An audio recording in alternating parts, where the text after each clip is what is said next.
our topic is coping in the new normal for psychological well-being and being relaunched or rerouted into God's purposes. So we will start by just engaging and looking at what this physical isolation has been. From the first lockdown of 21 days, and then the second one of 21 days, and now the 30 days. Being away from work, no routine, so you can wake up anytime you want. You can have your breakfast at 11 o'clock, lunch at 4 p.m., and people are feeling lost. I don't know whether you're feeling lost sometimes. Not dressing up to go to work, lack of the social interactions, missing church, not being able to do our weddings and our meetings and all that. Going to usual places of helping us exercise, the gym, meeting our friends in hotels, having coffee and all that. And some of the things that are very subtle that I realized as I've been doing corporate talks that people are missing. The compliments that esteem does. You know, you go to work when you're very smart. Your hair is nice. People are telling you, you look nice, you look good. And this is very much so for ladies. And now you are just at home in your, those long flowing dresses. What are they called? The diras. Those ones. And many ladies are staying in those dresses, and you go to the mirror, you don't like yourself. That these are things we're going to talk about. How do you ensure that now the lessons we are learning, that we live life for ourselves, not for others? When we dress up, we're going to dress up for ourselves. And we can even dress up at home and do makeup at home and feel good about ourselves. So as we are looking at the physical isolation, away from home, away from work, away from social interactions, away from our businesses, and as well, being at home. We have made our houses a workplace. It is a meeting room, it is the school, and also being in each other's space. What does it mean when you have to work from home? You have one dining table or one room where people have to work from, the kids are studying. If you have a partner, they are working from there, and you've not been used to being in each other's space like that. Are we suffering as women? Are we suffering as mothers? You have teenage children. What's going on with you? And especially with what's been reported in the country, where we have had now in this new normal to juggle work and family, and with very limited coping mechanisms. We coped with going to work, going to our businesses, going to church, going to exercise, meeting a friend and laughing it off at a coffee place. And now we don't have that. So you wake up, if you have any baggage, you stay with it at home. The person probably who triggers that baggage is with you at home. And you're not going anywhere. They're also not going anywhere. And you have seen globally that there have been more violence in homes and more conflict in the home setting, because people have not been used to talking out issues. So they stay with them, and what they were doing before is take them to work, take them to church, take them to the gym, but come home late, sleep, wake up, and life has been about work.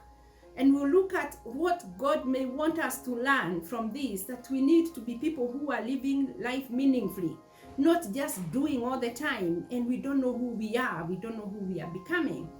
At home again, we could be facing actual financial losses for those who may have had to take a pay cut, their businesses are not opening, or the businesses are not doing well. These are things that we need to be very alive to and ask, how am I coping?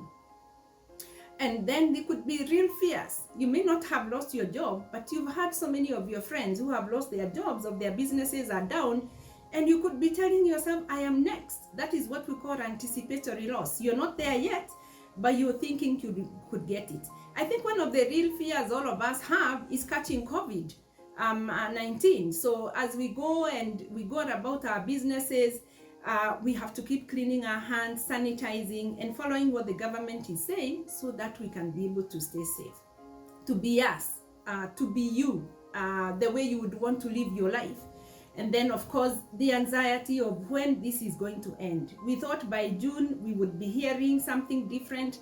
Now, going by the statistics, it's a bit more scary, and we do not know how long this is going to be. So then if we don't know how long it's going to be, then we will need to ask ourselves, how then do we cope? What do we need to do? And as we are looking at all the challenges that have are happening with this season, we are not invalidating that majority of us or every person would have to have been dealing with something else previously. And I've just put down the previous challenges that you may have been going through, and you can identify with a few. Unresolved marriage issues for those who have partners, that people nowadays don't talk. We just go to church and sing hallelujah and then go home. Or we go to the gym or go to work, but when it comes to resolving issues within the family, within the marriage, we don't have time or the courage to do it, and we keep going away. And cooperative partners, that you really want to have these things resolved, but maybe your partner is not willing to work with you.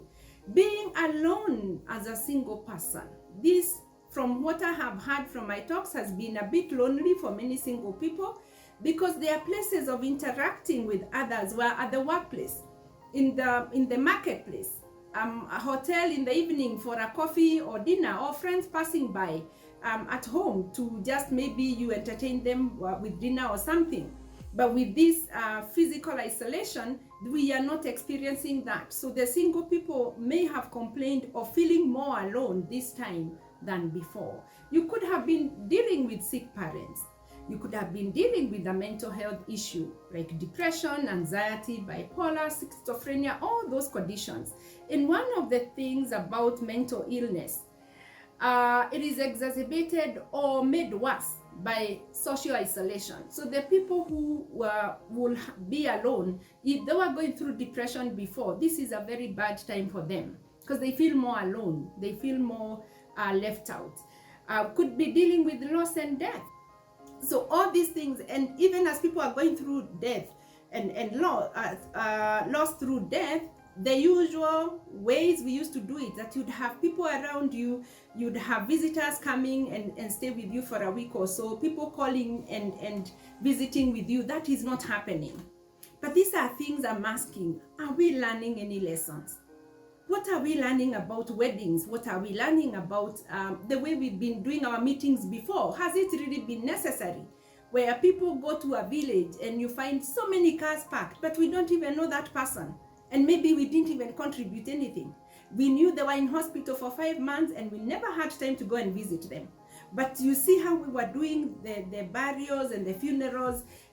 To some extent, it was very exaggerated and not helpful to the actual family that experienced the loss. These are areas that we want to evaluate. Health issues, you could be dealing with health issues. Maybe it's you who is sick, maybe it's a sick child, maybe it's a sick partner, and the COVID-19 and all its impact is here. Dealing with teenagers. I think we are all in shock because of what we saw this week with the teenage pregnancies. It is very, very worrying. If you have a teenager, if you're a grandmother who has girls 16, 13, what are you telling yourself? Because when there's a crisis, when there's a problem, how are you going to position ourselves to be problem solvers? Not just talk about it, worry about it, have anxiety about it, but do nothing. This is a time to talk about sex education, not in schools, but in our homes. How do we take our children through all these things and how to set right boundaries, but not to keep telling them sex is bad. This is old-fashioned. It is not working. They have so much information. What do we need to do? Alcohol and substance issues, that people are using alcohol more to cope with the anxiety and the depression, to be able to sleep better. And you know what, ladies? I'm sure some of you will be saying, as we are Mothers Union and we are born again, we don't have these issues. I have been in therapy for about 20 years. I know people will be in the choir, but you'll take a glass of wine, 1 or 2, to be able to sleep better, because they are suffering from sleep. Feeling overwhelmed and confused. So what are you dealing with in this space? Because of the challenges of COVID-19 and because of the impact of the social isolation, overall, majority of people have complained of feeling overwhelmed with homeschooling, feeling overwhelmed with being a person who is working from home and having to cook and prepare for the family, and probably have to deal with all the things we have talked about. And on top of all that, then, because of lack of structure, because of lack of self-care, the usual coping mechanisms that we said we have lost, people are going through depressive symptoms. You may be going through the symptoms, but you may not be clinically depressed. So we are not saying that you need to take medication. Anxiety is a fear that is not directed toward any definite threat. You're just fearing tomorrow. You're not living in the here and now. You're going back to tomorrow and thinking, oh gosh, I wish I made this decision in this business. I wish I didn't take this loan. You're living in yesterday, but you're ignoring today. And then you're going to now, what will happen to me? So when you keep doing that, you leave yourself so anxious. People are talking of racing thoughts, sleepless nights, weird dreams, and also almost some people going through panic disorders, where you have breathlessness, heart palpitations, tremors and shakes, and not able to sleep at all because you're constantly ruminating and thinking of all the things that you're about to lose or the things that will happen to you and your family. And of course, we have the relationship issues, the conflicts at home, the loneliness I talked about. And there are those who may be even having family members, but they are still lonely because there is no conversation, there is no communication. And then, of course, the substance use and abuse. And I put this down. I would want you to build on the list and say, what else could you be going through, so that when we come to the coping, then we can even build a little bit more needs.